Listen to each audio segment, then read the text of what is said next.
Inyo pa rin po ang natutunghayan ng special coverage ng inyong telebisyon ng bayan sa APEC Philippines 2015. Ang inyo pong nakikita ngayon ay live video mula sa Philippine International Convention Center kung saan nagdaratingan pa rin po. Kanina ay dumating na ang representante ng Pangulo ng Russia na si Vladimir Putin. Hindi po siya nakadalo. Si Prime Minister Dmitry Medvedev po ang umattend para sa kanilang Pangulo at sinalubong din po siya, siyempre, ng host na si Pangulong Benigno S. Aquino III. Okay, may lockdown scheme na pinatutupad ngayon ang Highway Patrol Group dyan sa bahagi ng Pasay, ng Ayala. So, konting pasensya sa ating pong mga motorista. Matraffic po ngayon dyan. Ha? Asahan natin hanggang bukas pa kasi may mga uuwi ngayon at meron din bukas. Alright. So, medyo matraffic pa rin. Kanina during the break, Vivienne Aljo ay dumating din sa PICC. Ito nakikita niyo po si US President Barack Obama. That's recorded video a few minutes ago. Hindi natin alam kung kompleto na, no?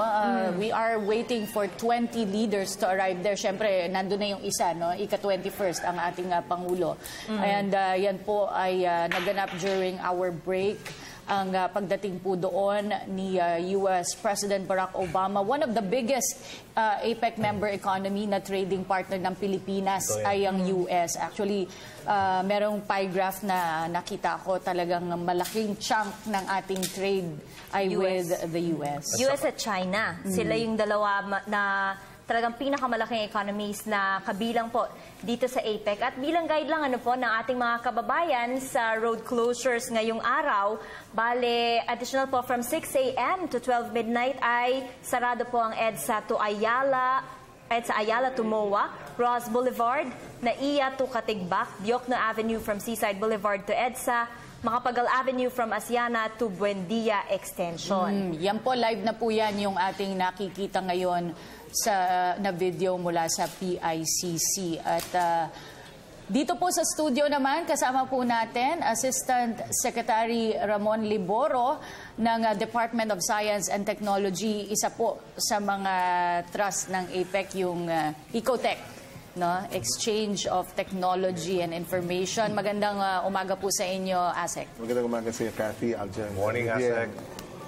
Okay, yun nga, isa po sa malaking tinututukan ng pansin ng APEC Summit. One of the three pillars actually is Ecotech, exchange of technology. What have we learned from this summit? Ano po yung mga na-exchange nating information? Ang marahil siguro malaman ng mga kababayan po natin when it comes to technology, no, hindi lang tayo taker ng technology, kundi giver din. No? So maraming paraan, no?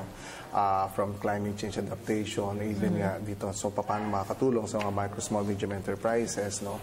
So we also have a big role in contributing to this very big market. Tayo naman, internally, kailangan palakasin natin ang ating mga industriya para makapag-compete tayo, no, dito sa mga ibang mga bansa na miyembro naman ng APEC. No? So malaking usapin dyan ng teknolohiya, di ba? Kasambad ito nagmumula, no? At paano ba ito maibibigay, maibabahagi. Sagana ng atin naman sa Pilipinas, no, first dito with the trust ni Secretary Montero sa Department of Science and Technology, talagang right from the start, no, pinalakas natin yung programa natin on how to help yung ating mga micro, small, and medium enterprises. We have a program we call SETUP, or yung Small Enterprise Technology Upgrading Program. At alam mo, nung nagsimula tayo, or 5 years ago, almost 5 years ago, no, ay halos tinripli natin yung suporta dito, tinripli ni President Aquino, yung suporta dito sa programa. At ano ba itong programang ito? No? Ito ay nagpo-provide, no, ng sabi nga ng kinakailangan teknolohiya ng mga micro, small, medium enterprises natin. Alam natin ang Pilipino likas na masisipag. Alam natin likas ito na talagang matsatsaga. At maparaan. Maparaan, di ba? So, yan combined with yung tamang diskarte ng Pinoy, combined with technology, no, iyan ay nagdagdudulot ng malaking pag-unlad. No? At napakarami nating mga ehemplo na nitong mga nakaraang taon nakikita natin kung saan itong mga maliliit na mga negosyante na bahagian natin, no, ng ating set-up program ay talaga naman nakita natin ang pag-unlad. So, yun yung sa amin, yung malaking formula ng pag-asenso ay kinakailangan lagyan ng inobasyon at teknolohiya. Asek Liboro, marahil marami po sa ating mga maliliit na negosyanteng kababayan ay nagtataka.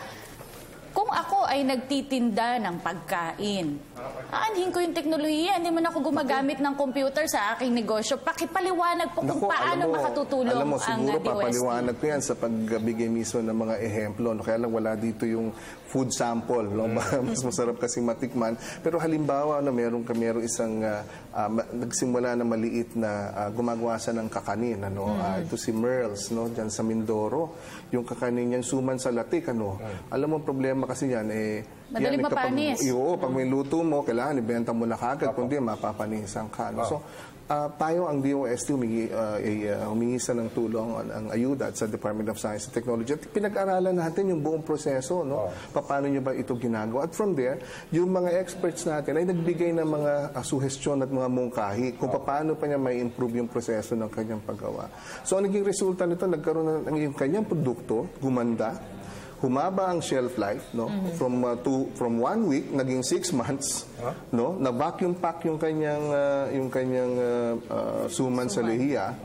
At maging yung maging yung latik, pati yan, ano. So, naging napaka-competitive yung kanyang produkto, no. Na ngayon makikita mo na sa mapakalalaking mga malls at mukhang isa naman din sa mga paboritong inuuwi ng mga balikbayan, ano, pagbalik nila sa abroad, no. So, isa lamang siya, and we have seen so many stories ng ganyan kung saan tinitingnan natin. Again, ito ay ito ay proseso rin, no, na kung saan ang mga eksperto natin ay tinitingnan yung buong production process. So, ito pong setup, ang Small Enterprise Technology Upgrading Program, yan po ay para po sa mga micro, small, medium enterprises. So, doon po sa mga interesado ay kontakin lamang yung aming regional offices kasi tayo po ay present sa lahat ng mga rehiyon at yan hong programa nga ay talaga naman tinutulak po ng pamahalaan. Asek, paano naman natin masiguro ang food quality, no? At mga nutrisyong nakukuha natin dyan sa pinahabang shelf life ng mga pagkain? Opo, masiguro natin. Magandang tanong yan, Joe, kasi sa DOST para ng one-stop shop yan. Kasi yung mga regional offices natin, meron din itong mga laboratories, no, na maaari rin gamitin, no, ng ating mga micro, small, medium enterprises. So, sinasabi na natin ito sa publiko. So, kumbaga, 360-degree view, no, o yung pagtingin natin dito sa mga prosesong ito, ang tulong na may bibigay natin. So, begin dun sa, sabi mo nga, paano kung kailangan laboratory dyan, no? So, meron din tayong laboratories na matulungan sila, no? Siguro isang magandang isa pang programa na halos kakambal nitong ating Small Enterprise Technology Upgrading Program is yung binubuo na nating Food Innovation Center sa lahat ng rehiyon. No? Ang Food Innovation Centers po natin ay, alam mo, 80% kasi 85% no, ng mga maliliit na mga negosyante ay involved sa food. No? So, magandang, sabi mo nga, paano ba natin masisigurong kalidad niyan? Unang-una, paano ba magagawa marami pa mga produkto, no, na pagkain, no? Siguro sa marami sa inyo nakabiyahe po sa abroad, no, kahit dito sa Southeast Asia, parang nakakainggit, nakikita mo sa airport ng ibang bansa, ang dami-dami nilang produkto at ang dami-daming magagandang mga packaging. So, tayo po in-address po ng DOST yan by building food innovation centers po dito po sa ating mga rehiyon at sa ngayon po ay meron na po tayong mga food innovation center in four regions, kung di ako nagkakamali, pero makukumpleto natin yan by next year. Ano nasa mga food innovation centers? Nandyan yung mga equipment na kinakailangan ng mga micro, small, medium enterprises natin para makalikha ng mga bagong mga food products. No? Nandyan ang mga vacuum packing, nandyan ang mga retort machine, yung pinanggagawa po ng mga sardinas sa bote. No? So, yung mga makina, no, na maaari pa tayo makapag-create pa ng mga bagong Filipino-made food products. No? So, you have new products, no? And then, mas marami ka na offer sa merkado, di ba? Doon mo makikita ngayon, doon na nagtatanong, kaya ba natin makipag-compete halimbawa sa mga iba't bansa ng APEC? Kayang-kaya mo na kung marami kang produkto na de kalidad, no, nagawa locally, nakakapag-create ng local employment. No? So, yan po ang mga programa inilunsad po natin na ngayon nagbubunga na, no? Kasi natatayo na natin yung mga food innovation centers all over the country. So, ibang usapin na ASEC on building resilient communities. Yan po yung mga aspeto pinag-usapan po sa APEC along with natural and man-made disasters. Yan. Paano po tayo makakapag-deal o create and promote itong risk reduction and management sa mga APEC economies? Yun, again, magandang tanong yan, John. No? Siguro, uupisa ko yan by saying, alam mo, itong Pilipinas, sinasabi na recognize na nga sa buong mundo, tayo lang laboratorio no, when it comes to hydrometeorological hazards. So itong mga bagyo. At 20 cyclones or 20 storms a year, minimum, average, tayo na talagang sa masasabing pinaka-laboratorio nito. So marami sa mga teknolohiya no, na maaaring magawa no, para harapin itong mga hamon na ito, ay nagmumula dito. No? So tayo rin, meron tayong mga nilusad na mga programa, Pag-asa at yung DOST Project NOAA. Yan po ay kinabibilangan ng mga state-of-the-art technologies upang harapin po itong mga paghamon na ito na nadala ng nagbabagong panahon. So, again, no, lagi ko sinasabi, ang teknolohiya na develop natin dito to address our own local problems no? When it comes to facing yung mga impacts ng climate change, ito rin maaari nating ibahagi sa ibang bansa. Necessity is the mother of invention. Tama ka dyan, Cathy. At nire-recognize po yan ng napakaraming bansa na halimbawa po yung APEC Climate Center na based po dyan sa South Korea. No? Nito lamang mga karaang linggo or 3 weeks ago ay naglunsad ng isang komperensya dito kasama ang DOST Pag-asa. No? At inag-imbita na napakaraming eksperto. At tayo rin nagbahagi ng ating karanasan doon. But really recognize ngayon yung contribution no? ng Pilipinas dito sa siyensya na na magpapalago ng kaalaman no kaalaman sa pagharap dito sa climate change. So again, hindi lang tayo recipient ng technology, tayo contributor na rin no ng kaalaman, pandaigdigang kaalaman tungkol dito. Pero napakagandang stress yan dito sa APEC kasi naging si US President Barack Obama he set the tone no dito sa pagharap dito sa climate change no. At again, that is very, very helpful, lalo na papalapit na yung itong tinatawag na Conference of Parties 2021 or COP21. Ito po yung United Nations Conference on Climate Change. Gaganapin yun sa Paris. At aasahan uli ang lahat ng mga bansa no, na tutungo dyan to finally come up with a legally binding agreement among all nations on how to address climate change. So kasama po ang Pilipinas. ASEC, balikan ko lamang po itong MSMEs at yung tulong ng science and technology. Kasi po itong internet ay malaki na po talaga ang pangangailangan or nire-recognize po na kailangan po talaga yung internet para po tayo o yung mga businesses ay ma-link to the global market. Ano po yung efforts ng DOST para magkaroon naman po lahat ng access dito? Okay, magandang tanong, Vivian. Of course, yung ating connectivity, yan ang kailangan hindi lang connectivity kundi accessible no. Yes. Itong online services na ito.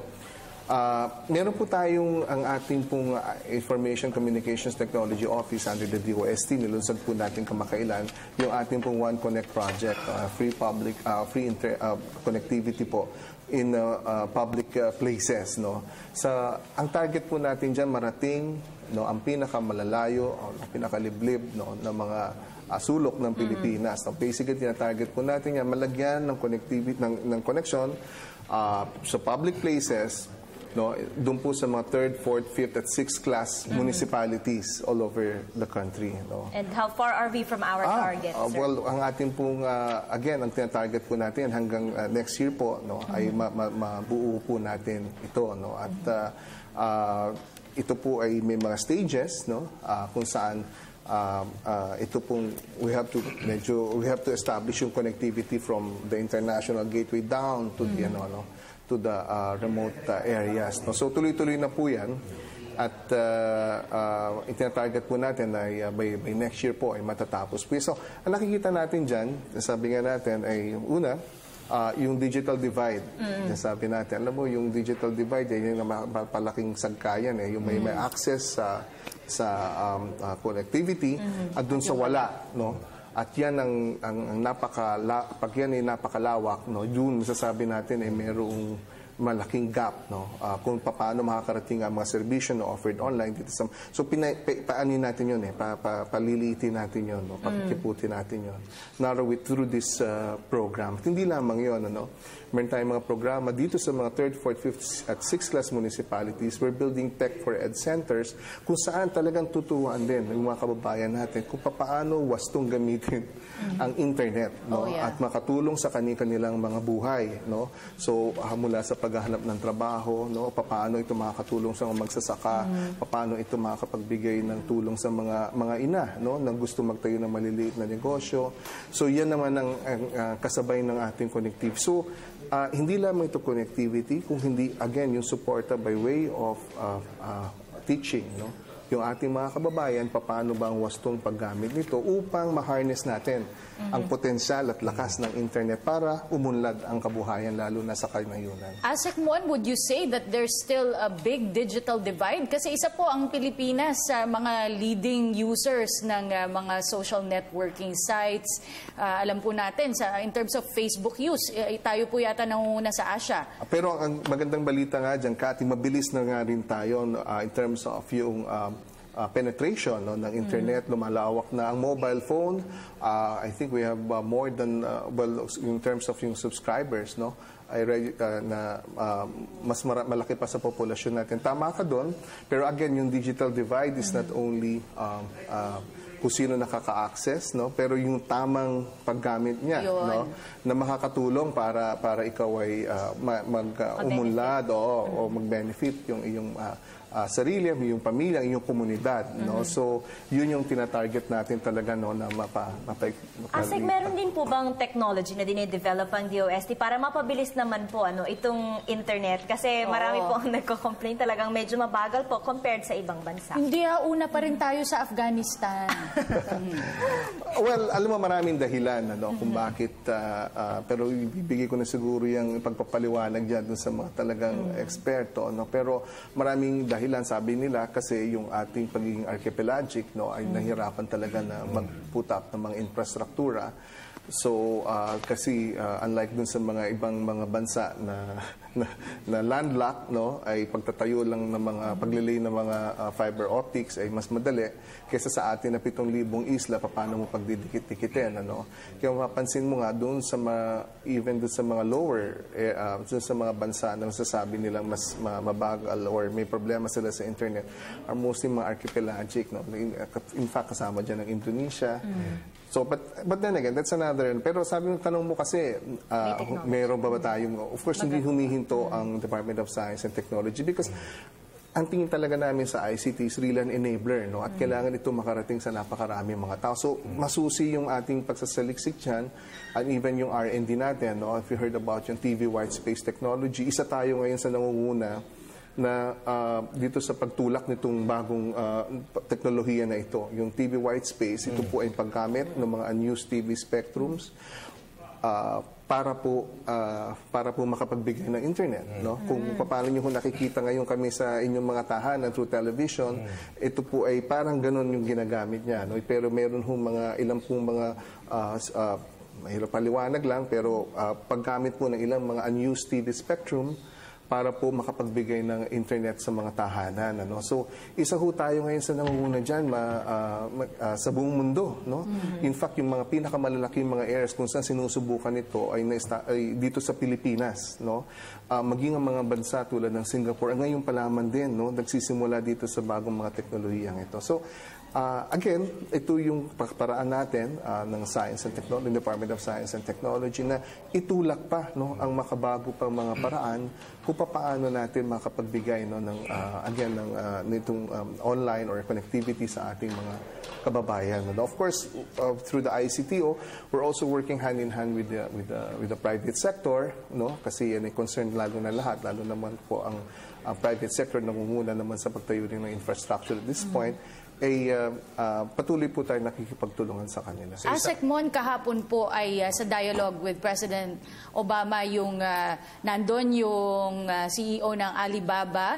Tapos nandun si din Jack Ma, nandun din yung isa nating kababayan na nakaimbento nung ilaw powered by salt water. Napaka-exciting nga nun makakamura tayo, malaking matitipid sa kuryente. Yes, pero ang mahalaga po rito, marami po tayong mga kababayan na innovative, marami pong naiimbento. How are we supporting yung mga inventors natin? Alright, Kati, sa maraming paraan. Alam mo, napaka-exciting nga nung innovation na yun, o invention na yun, ni Aisa Mejina. At actually, before the APEC happened, ay may makikipag-ugnayan na sa amin tungkol dito sa produkto o itong innovation ni Aisa.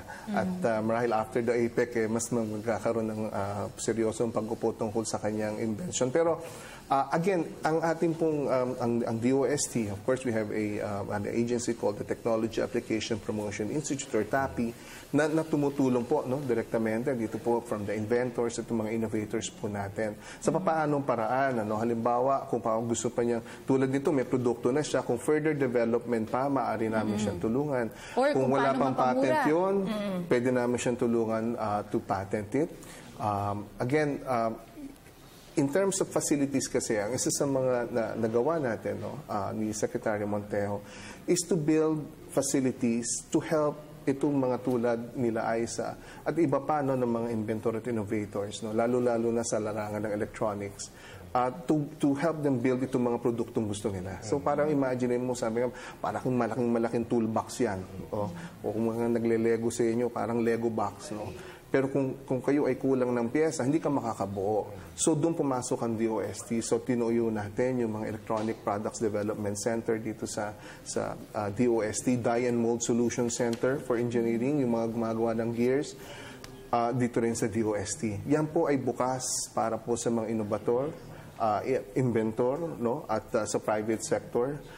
Of course, sa ating mga state universities and colleges, para nga po ma-harness, talagang ma-harness yung galing ng Pinoy. Kasi kung kulang ka nga naman sa kagamitan, hindi mo mabubuo yung gusto mo.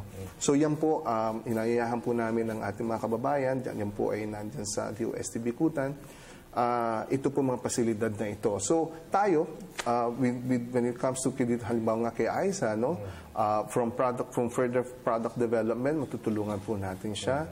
At hanggang sa merkado rin, yun, again, from end to end, ay nandyan ang DOST na maaaring makatulong sa kanya. So mag-uusap na kami right after the APEC. Magandang development yan, investing dito sa human capital development. Balikan natin yung mga MSMEs ASEC on building resilient infrastructures. Kanina nasabi nyo na yung ilan.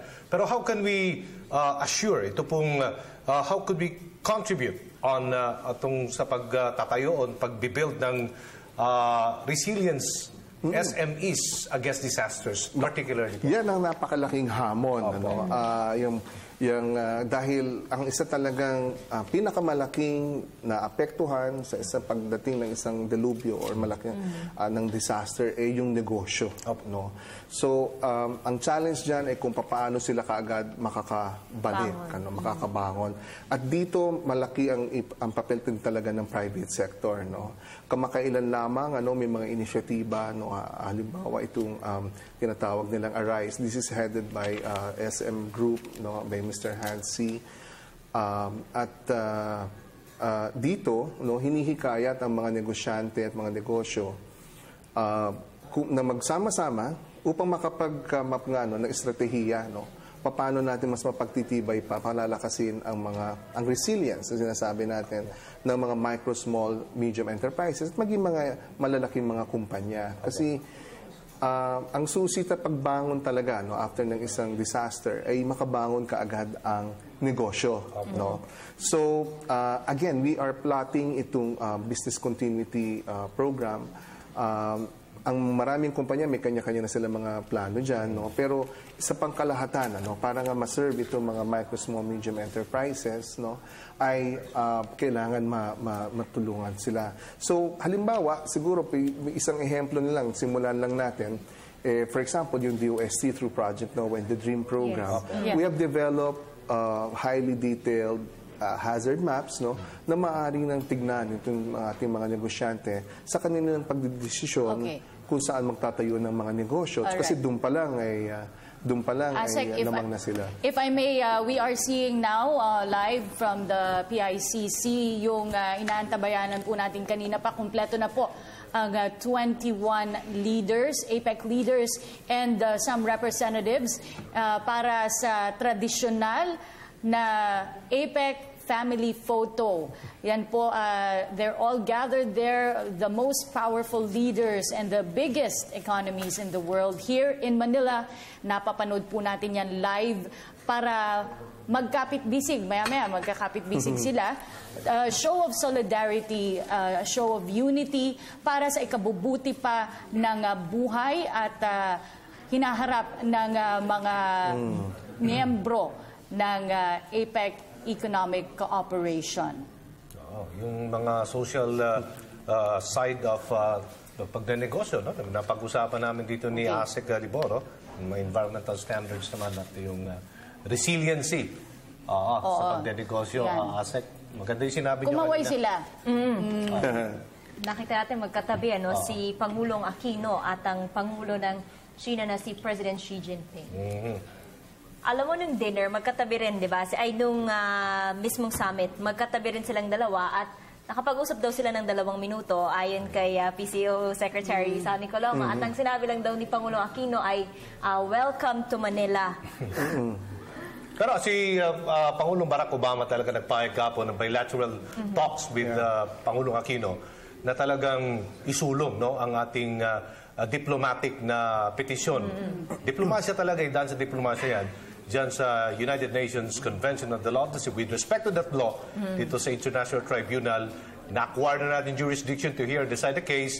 Now, we are heading towards the merit na kung talagang meron ba tayong karapatan at iginigit ng Pilipinas yan, freedom of navigation. In fact, nagbigay nga ng Amerika ng karagdagang pang mga equipment, no, sa ating militar, pang sa ganon, igit ang ating soberenya sa lugar na yan, sa West Philippine Sea. Kasi paano naman tayo makikipag-usap ng negosyo kung meron mga hindrance dyan sa West Philippine Sea? As dapat igit natin ng freedom of navigation, not only the Philippines, but of course, lahat ng mga miyembro, lalong-lalo na ang ASEAN. Okay. Alam mo, Kathy, talagang itong APEC turning out to be one of the most powerful alliances in the world, no? Kasi of course may mga European alliances, but itong APEC, kasi siya ay, although parang geographical nga yung kanyang consideration, no? Pero kumbaga sa mundo ngayon, lahat ng aksyon nandun no? Dahil even yung impact nga ng climate change, no? In fact, no, yung mga El Nino, La Nina phenomenon nangyayari dito sa mga bansa na pinaghihiwalay lamang ng Pacific Ocean, no? So napaka-relevant, no? Masasabi natin relevant sa isa't isa. Bawat bansa, no, ang usapin ng climate change, no, and even trade, no, dahil nga alam mo yung pag-usapan natin yung connectivity, pero ang nagpa-power ngayon yan are the huge submarine cables, no, na nagdidikit, no, ng west coast ng America to the eastern part of Asia. No, so lahat yan, no, dumadaloy sa yun ang nagpapabilis ngayon, no, ng ekonomiya ng buong mundo, on how fast itong nailatag nila ito, no. So yun yung mga nandito yung aksyon eh. No? Nandito sa Asia Pacific, no? So yan po ang napapanahon, no, na itong relevance itong ating ginagawa ngayon. Okay, yun nga po nabanggit nyo yung climate change. It's a big issue now, hindi lang po sa APEC, kundi sa buong mundo. Yun nga That's yung right. GOP na gaganapin sa Paris sa Disyembre. COP. Ayan, COP na gaganapin sa Paris sa Disyembre. Yan din po yung pag-uusapan, yung environment and climate change. Maging si Pope Francis, di ba nung tumungo siya sa ating bansa ay nabanggit din niya yung patungkol sa climate change at naglabas din ng encyclical yung Vatican patungkol sa climate change. Gaano ba kalaki yung impact ng climate change sa ating ekonomiya? Malaki, no? Napakalaki, no? Halimbawa na lang sinasabi nila ayon sa pag-aaral ng IRI, no, na sa bawat degree ng pag-init, no, ng temperatura, no, ito ay magbabawas sa napakalaking porsyento ng produksyon ng bigas. No, kung di ako nagkakamali ay 10% reduction for every degree na tumataas ang temperatura. So it's may scientific basis, no? Dati kasi usap-usapan lang yan, pinagdedebatihan pa yan. No? Pero ngayon, nandiyan na po at pinatutunayan ng siyensya na ang patuloy na pagtaas ng temperatura, no, ay magdudulot pa ng napakalaking pinsala. So, sa larangan pa lang ng food production yan. No? So, there's now conclusive the proof na habang tumataas, no, ang temperatura ay nagre-reduce ito, no, ng pagka. So, doon kailangan magsama-sama ang buong mundo, no? Kasi ang concern, pagkain ang pinag-uusapan di ba? So doon nagkakapit kamay ang mga scientists, no? So diyan nabubuo ngayon yung usapan, no? Ano ba, pababayaan ba ang mga scientists na sabi na transborder mo, pwede ba akong pumunta na sa iba? Yun yung mga pinag-usapan doon sa mga pre-APEC conferences, no? Yung exchange of information, exchange of knowledge, no? At maging exchange, no, ng mga scientists, no? So kasi bakit? Kasi nga itong mga bagay na ito, no, na makakaapekto sa rehiyon ay kailangan magsama-sama lahat ang mga scientists ng rehiyon na ito upang ma-address ito. No? So nabuo yung APEC Climate Center while it's based in South Korea. Ang tinitignan niya ang epekto nito sa buong rehiyon. So tayo rin naman nagko-contribute siya sa sarili nating mga karanasan, paano naman tayo nakaka-adapt, no? Paano tayo bigay ng mga solusyon sa sarili natin. Sabi mo nga, by solving our own problems, we are already contributing, no? Contributing to the worldwide solution, no, for addressing this. So hindi tayo so aggressive tayo diyan, no?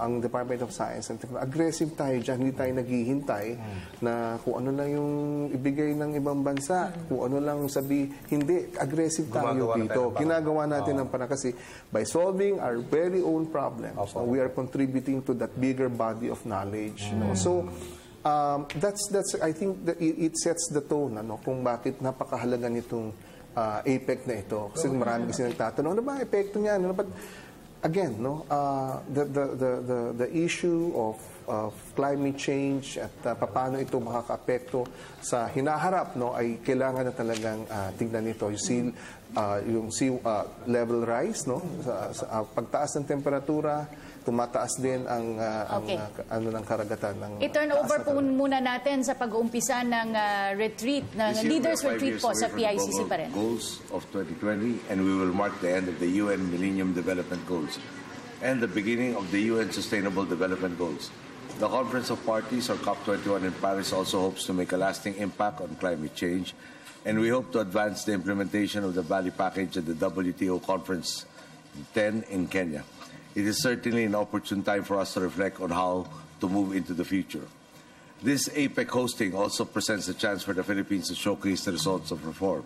These past 5 years, the Philippines has experienced strong economic growth, our fastest in nearly 4 decades, thanks to good governance and critical structural reforms throughout our bureaucracy, allied with the support and commitment of the public at large.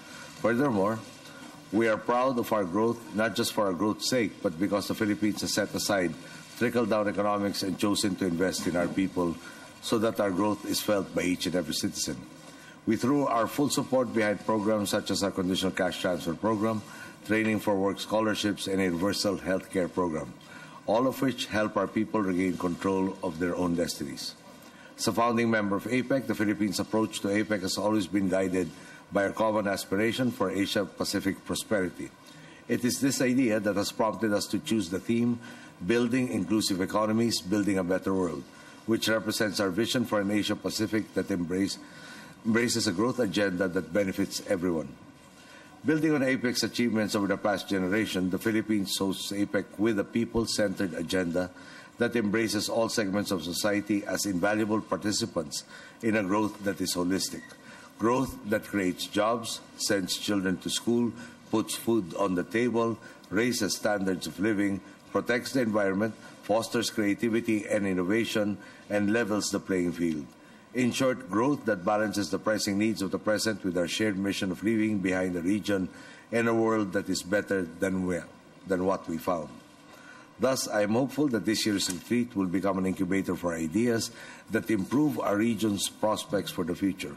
It will be divided into 2 sessions, the first being inclusive growth through regional economic integration, and the second being inclusive growth through sustainable and resilient communities.